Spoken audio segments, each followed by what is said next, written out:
समाज सिबियारि नार्जारि फार्मनि बिगोमा राहुल नार्जारिनि बाखनायथाव खामानि। गसाइगाव महकुमानि सिङाव थानाय जमदुवार फरायसालिमानि साखाथि सराइबिल जगेन्द्रपुर गुदि फरायसालियाव दिनै सानसेनि हाबाफारिजों इउग गुरुकुल असमनि हेफाजाबजों नार्जारि फार्मनि बानजायनायाव गुबुन गुबुन बेरामनि थाखाय बेसेन नाङै आयुर्वेदनि गेजेरजों गुबुन गुबुन बेरामनि फाहामथाय होनाय जायो। नार्जारि फार्मनि बिगोमा राहुल नार्जारिया फोरमायनाय बादिब्ला दिनैनि बे हाबाफारियाव ब्लाड प्रेसार, सुगार आरो थैनि ग्रुपफोरखौ नायनानै बेसेन नाङै फाहामथायजों लोगोसे बेसेन नाङै मुलिबो राननानै होनाय जादों।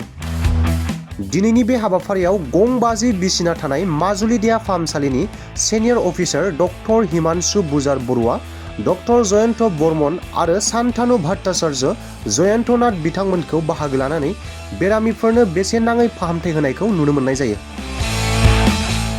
मख'नो गोनांदि नार्जारि फार्मनि बिगोमा राहुल नार्जारिनि बेबायदि रायजो राजाफोरनो बेसेन नाङै बेराम नायजानायनि सुबिदाखौ खालामनानै होनाया जोबोर बाखनायथाव जादों होननानै फोरमायो रायजो राजाफोरा। गुबुन फारसेथिं दिनैनि बे बेसेन नाङै बेरामनि फाहामथाय होनाय हाबाफारियाव सराइबिल ओनसोलनि गोबां रायजो राजाफोरखौ गोबां होंगो दोंगो बेराम नायजानो फैनायखौ नुनो मोननाय जादों। जोबोर गोजोननाय मोनदों आं, मानो होननानै बुङोब्ला जोंनि नार्जारि फार्मनि बानजायनायाव जग गुरुकुल आसामनि जे डाक्टर टीमफोर बिथांमोना फैनानै जोंनि बे सराइबिल जगेन्द्रपुर बे फिसा जायगायाव फैनानै बिथांमोना जे जोंनो सेवा होफैदों, बिनि थाखाय आं बिथांमोनखौ दिनैनि दिनाव धन्यबाद होग्रोदों।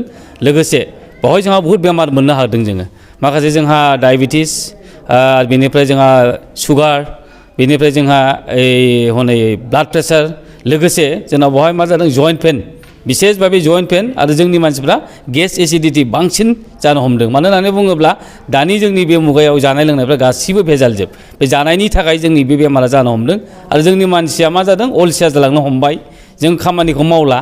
दा बेनिखायनो बेमारिफ्रा बांनो हमदों आरो जोंनि मानसिया मा खालामो जे एल'पेथिक मुलिखौ जों लोगो लोगो जायो।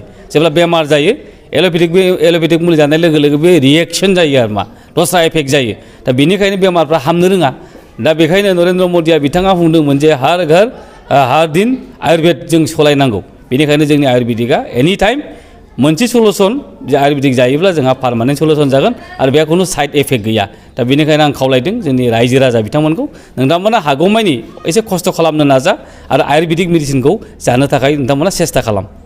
दिनै बे ओनसोलाव लादों आरो नेक्स्टआव बबेबा ओनसोलाव लानायनि थांखि दं नामा? बे ओनसोलखौ जों दिनै कभार खालामनो हादों। नेक्स्टआव जोङो कासियाबारि आरो बालागाव, बेनिफ्राय जोङो बल्लामजरा बे टारगेटखौ जों लागासिनो दङ आरो सर्ट टाइमनि गेजेराव जोङो कासियाबारि, बालागाव आरो बल्लामजरा बे जायगाखौबो जों कभार खालामनो थाखाय खावलायदों आरो रायजोफ्रा जाहाथे जोंखौ सहाय खालामो।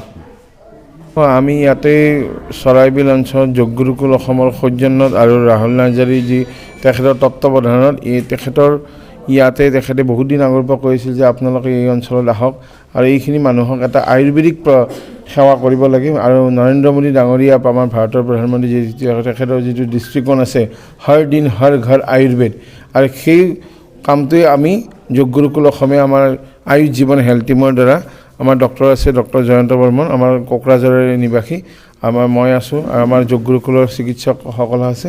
আমি সকলোৱে এই সেৱাটো হৰ দিন হৰ ঘৰ আয়ুৰ্বেদৰ যি প্ৰচাৰ অভিযান, তাতে আমি আজি বিনামূলীয়াকৈ আয়ুৰ্বেদিক স্বাস্থ্য শিবিৰটো আগবঢ়াইছোঁ। ৰোগীসকলৰ বাবে বিনামূলীয়াকৈ আয়ুৰ্বেদিক ঔষধ বিতৰণ কৰা হৈছে। Blood test, blood sugar, haemoglobin, ESR এইখিনিও বিনামূলীয়াকৈ চাই দিয়া হৈছে। ৰাইজেতো অতিশয় ভাল পাইছে, কাৰণ ৰাইজে কৈছে যে আপোনালোকে ইমানখিনি টেষ্টটো ফ্ৰী কৰি দিলে, মেডিচিনো ফ্ৰী কৰি দিছে আৰু পিয়'ৰ আয়ুৰ্বেদিক মেডিচিন বহুত, এই আয়ুৰ্বেদিক মেডিচিনৰ দামো বহুত। তো ইমান দামেদি মানুহে কিনিবও দিগদাৰী হয় খৰচটো। তো আমি যোগ গুৰুকুল অসমত আমি এইখিনি কামখিনি কৰাই দিছোঁ, যিখিনি হেল্পাৰ আৰু আমাৰ ৰাহুল দায়ে সহযোগ কৰিছে, তাৰ কাৰণে তেখেতকো ধন্যবাদ জনাইছোঁ।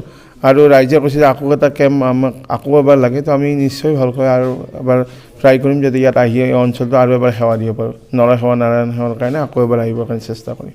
नोंथाङा मोदोमनि सानाय सुनायजों भुगिनांनानै दं नामा? नोंथांनाव जानजि सानाय, गोदोना सानाय, हान्थु सानाय, आखाइ फाफ्लि सानाय, आथिं मिजौनाय, पेरालाइसिस जानाय, खर' सानाय, मोदोम गिलिर मोननाय, नोरजिया जानाय बेराम दं नामा? जुदि नोंथाङा बेफोरबादि बेरामजों भुगिनांनानै दंब्ला नोंथांनि थाखाय मोजां खौरां। DB निउसनि गेजेरजों मिथिहोहरनाय जायोदि क'क्राझार बड'लेण्ड थेरापिस्ट सेन्टाराव थेरापिस्ट थुब्लाव ब्रह्मआ गोरलैयैनो खम बेसेनजों फाहामथाय होगासिनो दं। गोबां मिथिनो थाखाय 9974030738 मबाइल नाम्बाराव जगाजग खालाम।